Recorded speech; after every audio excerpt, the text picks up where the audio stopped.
Apakah kemudian ini nanti akan ada pemilu atau tidak? Akan diperpanjang pemilu itu atau tidak? Akan diperpanjang kepemimpinan ini atau tidak? Apakah minyak goreng itu akan terus naik atau tidak? Apakah kemudian kumandang azan yang kemudian disejajarkan dengan lolongan anjing itu akan berhenti atau tidak? Maka yang saya tahu bahwa umat muslim harus bersatu. Muhammadiyah tidak akan bisa hancur. Muhammadiyah tidak akan bisa dihancurkan. NO tidak akan hancur. NO tidak akan bisa dihancurkan. Begitu juga persis. Begitu juga ormas-ormas Islam yang lain. Innal hamdalillah nahmaduhu wa nasta'inuhu wa nastaghfiruh wa na'udzu billahi min syururi anfusina wa min sayyiati a'malina. May yahdihillahu fala mudhillalah wa may yudlil fala hadiyalah. Asyhadu an la ilaha illallah wa asyhadu anna Muhammadan abduhu wa rasuluh. Allahumma salli wa sallim wa barik ala sayyidil mursalin Muhammadi wa ala alihi wa ashabihi ajma'in. Qala ta'ala fi kitabihil karim, a'udzu billahi minasyaitonir rajim. Bismillahirrahmanirrahim. Ya ayyuhalladzina amanu taqullaha haqqa tuqatih wa la tamutunna illa wa antum muslimun.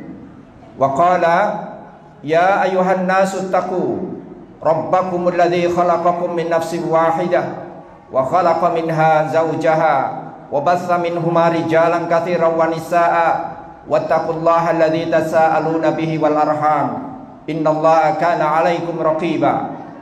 Wa qala ya ayyuhalladzina amanu taqullaha wa qulu qawlan sadida yuslih lakum a'malakum wa yaghfir lakum dzunubakum wa may yuti'illaha wa rasulahu faqad faza fawzan 'azima. Jamaah Jum'ah rahimakumullah.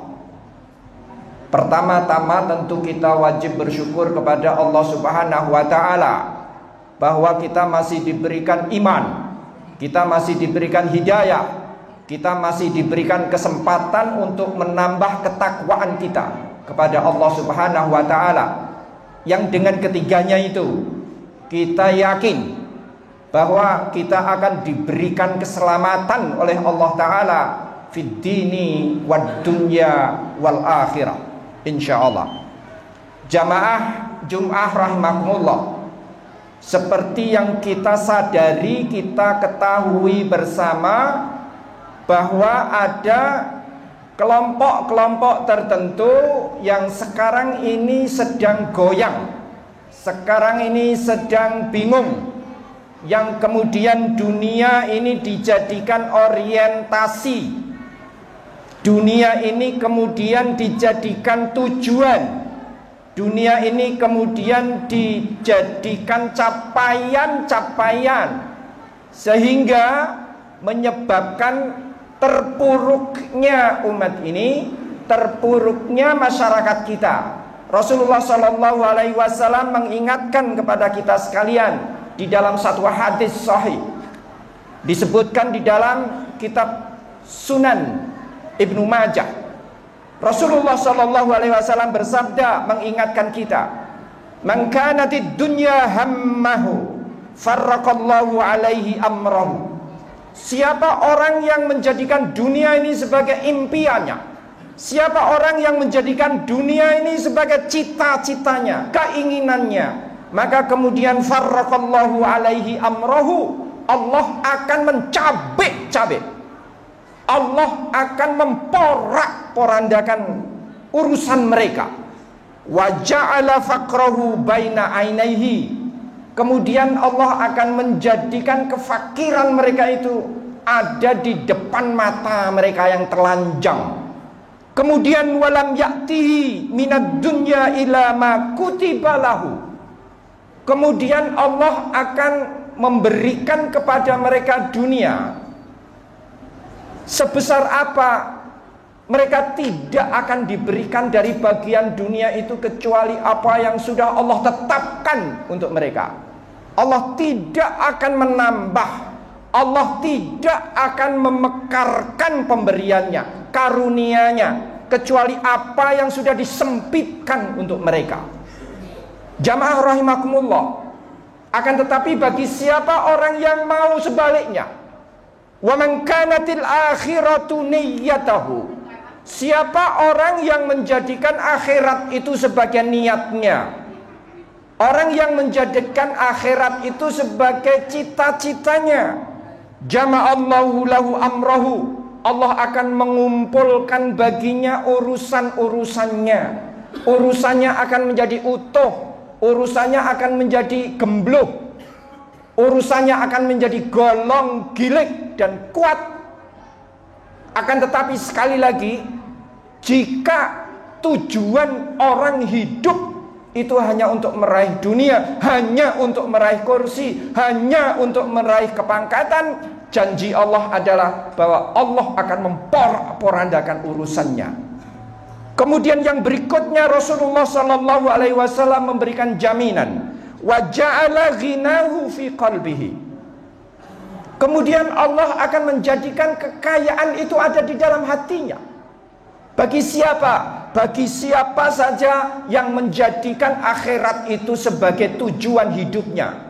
Saya kemudian membayangkan alangkah indahnya jika bapak-bapak kita di atas, jika para pemimpin kita ini mengorientasikan negeri ini ke arah akhirat.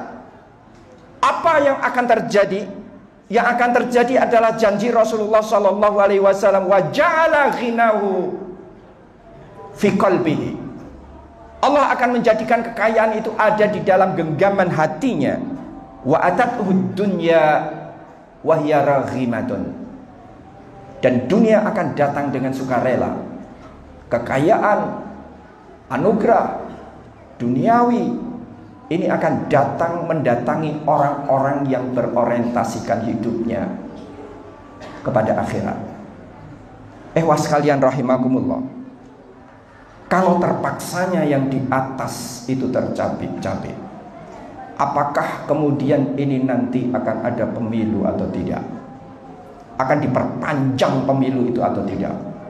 Akan diperpanjang kepemimpinan ini atau tidak? Apakah minyak goreng itu akan terus naik atau tidak?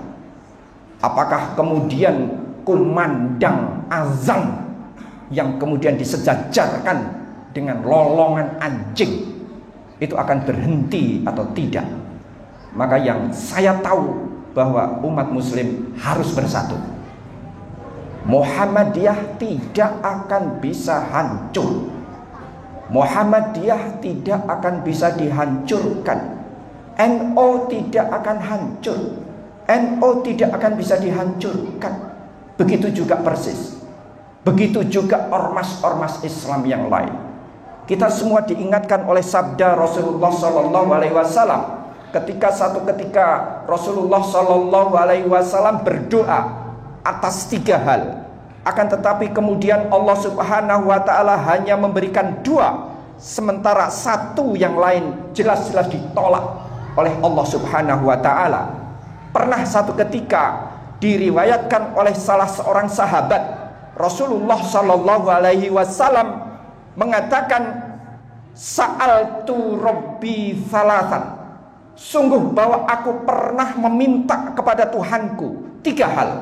Fa'atani thintaini wa mana'ani wahidah. Allah kemudian memberikan ijabah 2, wa mana'ani wahidah. Akan tetapi Allah tidak mau menerima yang 1. Rasulullah sallallahu alaihi wasallam meminta 3, akan tetapi Allah subhanahu wa ta'ala hanya memberikan 2. Kemudian Rasulullah sallallahu alaihi wasallam menerangkan, sa'altu rabbi, aku minta kepada Tuhanku, alla yuhlika ummati bisanati fa'atoniha. Aku minta kepada Allah supaya umatku ini tidak dihancurkan dengan kelaparan sepanjang tahun. Fa'atoniha. Allah kemudian memberikan itu.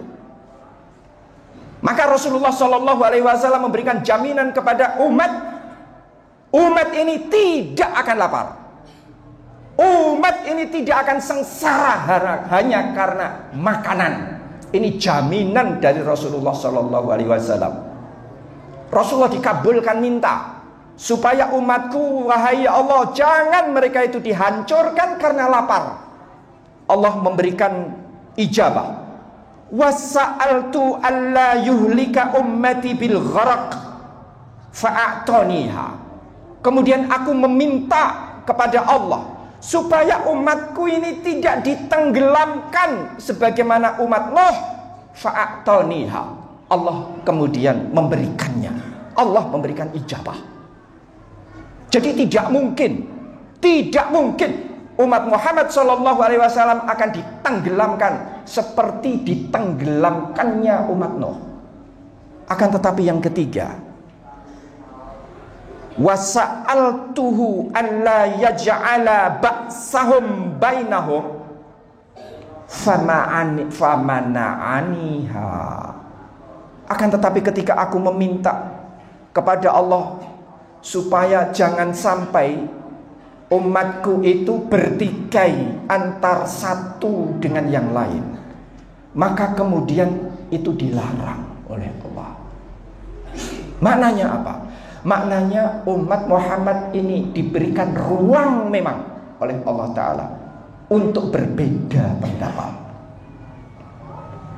Perbedaan NU dan Muhammadiyah, perbedaan dengan persis, ini hanya perbedaan furu'iyah, perbedaan yang tidak pokok, bukan perbedaan yang usuliyah.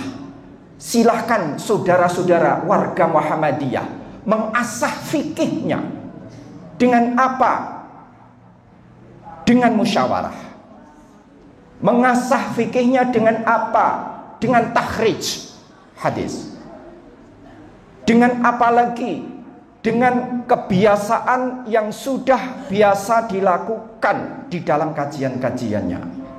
Kemudian silahkan saudara-saudara kita umat Nahdliyin mengasah fikihnya. Dengan apa? Dengan kajian-kajian mereka. Maaf, kalau di dalam Muhammadiyah ada himpunan tarjih, maka di NU ada bahsul masail. Tidak waktunya lagi untuk kita membicarakan 11 atau 23. Yang paling penting adalah bagaimana khusyuknya sholat itu. Pernah satu ketika Mbah A.R. Fahrudin, yang pimpinan nomor 1 Muhammadiyah, tarawih bersama dengan Gus Dur di Jombang dengan ribuan santri. Imamnya adalah panjenenganipun Pak A.R. dengan 11. Apakah kemudian masalah? Tidak ada masalah. Pada akhirnya mereka menerima. Warga NU menerima Muhammadiyah, warga Muhammadiyah menerima NU. Tidak, bukan waktunya lagi sekarang ini kita untuk bersengketa. Sebab apa? Musuh kita jelas. Bahwa orang-orang yang merongrong Islam sekarang ini jelas di depan mata kita. Sampai ada orang yang mengatakan, orang yang harusnya kita hormati, mengatakan bahwa azan itu sama dengan jamaah rahimakumullah. Ini adalah orang-orang yang ingin dengan sengaja menjerumuskan umat Islam di dalam persengketaan. Sekalian rahimakumullah, dalam satu hadis Rasulullah Shallallahu Alaihi Wasallam jelas-jelas pernah berwasiat, yudkhilu ahlul jannati al jannata. Pada satu saat nanti, pada hari kiamat itu nanti, sesudah kiamat terjadi, Allah akan memasukkan ahli surga ini ke surganya, wa ahlun nar an-nara. Kemudian akan memasukkan warga neraka, ahli neraka ini ke nerakanya. Kemudian Rasulullah Shallallahu Alaihi Wasallam, Allah kemudian mempersilahkan kepada siapa saja yang berhak untuk mengentaskan saudara-saudaranya dari neraka, maka Allah akan katakan, akhriju minan nar man kana fi qalbihi mithqala habbatin min khardalin min imanin. Wahai orang-orang mukmin, wahai orang-orang ahli surga, pergilah kalian, carilah saudara-saudaramu di neraka sana. Ambil mereka yang di dalam hatinya masih ada seberat biji sawi iman. Ambil mereka, bawa mereka, ajak mereka ke surgamu. Jadi sekalian rahimakumullah, tidak ada muslim yang tidak masuk ke dalam surga.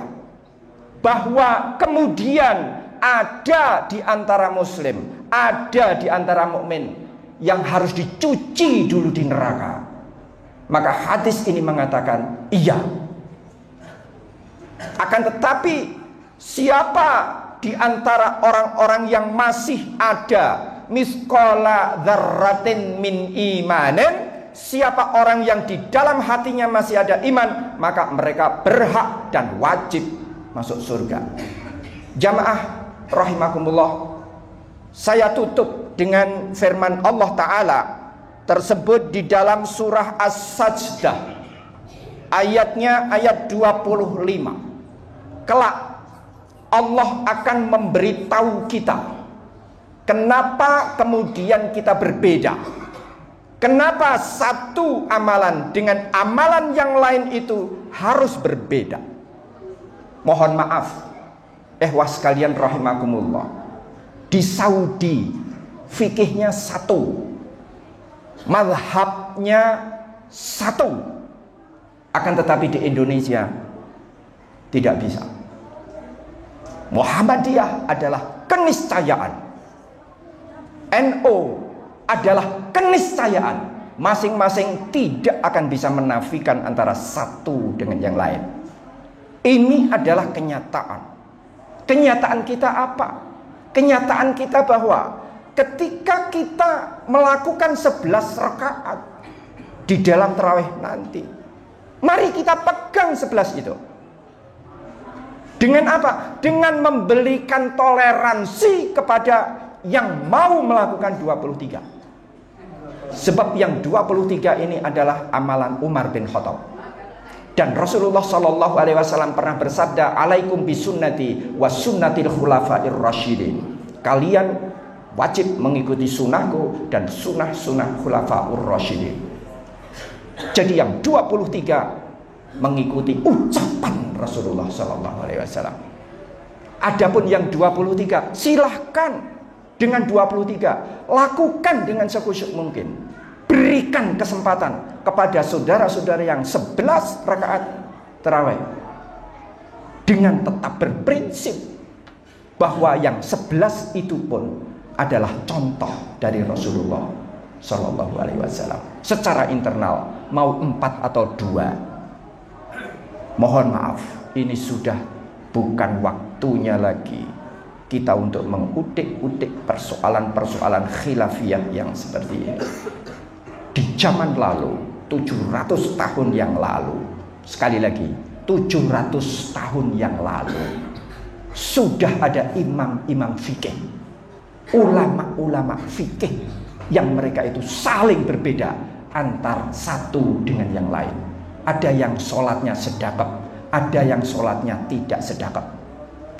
Ada orang yang membaca tasbihnya dengan subhana rabbiyal a'la, ada yang membaca tasbihnya dengan subhana rabbiyal azim, ada yang dengan subhanakallahumma rabbana wa bihamdika allahumma ighfirli, ada lagi yang membaca subhanadzil jabaruti wal malakuti wal kibriyai wal azamah.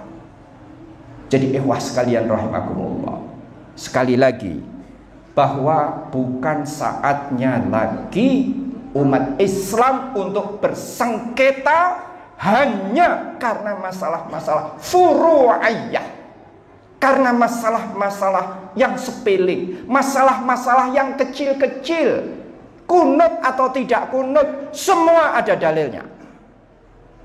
Apakah ini kemudian harus kita persoalkan ketika di hadapan kita itu betul-betul sudah ada musuh yang akan menghancurkan kesatuan umat Islam?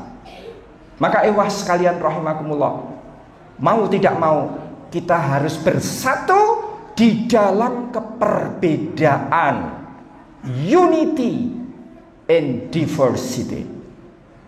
Kita beda, ya. Bersengketa, tidak. Apalagi bermusuhan.